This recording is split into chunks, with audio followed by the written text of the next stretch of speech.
दशहरे पर्व का दिव्य अर्थ। भाग 1। अधर्म पर धर्म की जीत और बुराई पर सच्चाई की जीत का जश्न मनाने वाले पर्व दशहरे या विजयादशमी इस वर्ष 2 अक्टूबर की कई दिलचस्प और मशहूर पौराणिक कहानियां दुनिया भर में मौजूद हैं।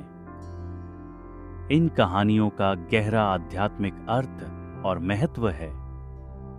ब्रह्मा कुमारीज संस्था में परमात्मा द्वारा दिए गए आध्यात्मिक ज्ञान के अनुसार आत्मा का रियल स्वरूप एक चमकता सितारा एनर्जी है जो शांति, पवित्रता और आनंद जैसे गुणों से भरपूर और आध्यात्मिक आत्माओं की दुनिया में रहती है।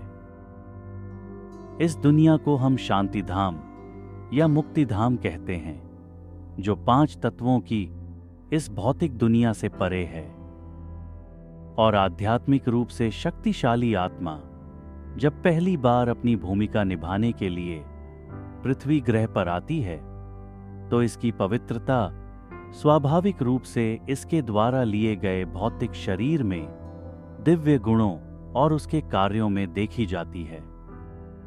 लेकिन जैसे जैसे वह जन्म और पुनर्जन्म के चक्र में नीचे आती गई, वह अपने आत्मिक स्वरूप को भूल भौतिक शरीर के साथ स्वयं की गलत पहचान बनाना शुरू कर देती है और आत्मा के रूप में अपनी शाश्वत पहचान को भूल जाती है।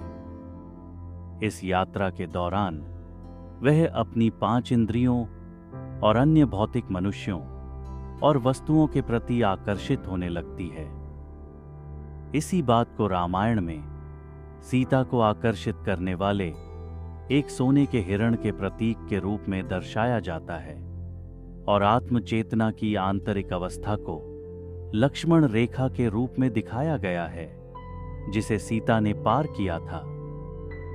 इसके परिणाम स्वरूप रावण ने उसका अपहरण कर लिया और वह राम से अलग हो गई। रावण द्वारा सीता के अपहरण का अध्याय बुराई या 5 विकारों अर्थात काम, क्रोध, लोभ, मोह और अहंकार द्वारा आत्मा को कैद करने के बारे में है। माना जाता है कि रावण को दशानन भी कहा जाता था, जिसका अर्थ होता है 10 सिर वाला।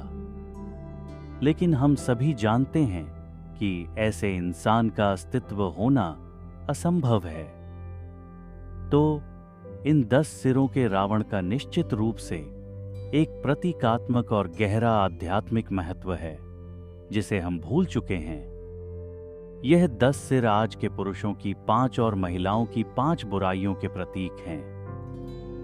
कल भी जारी रहेगा।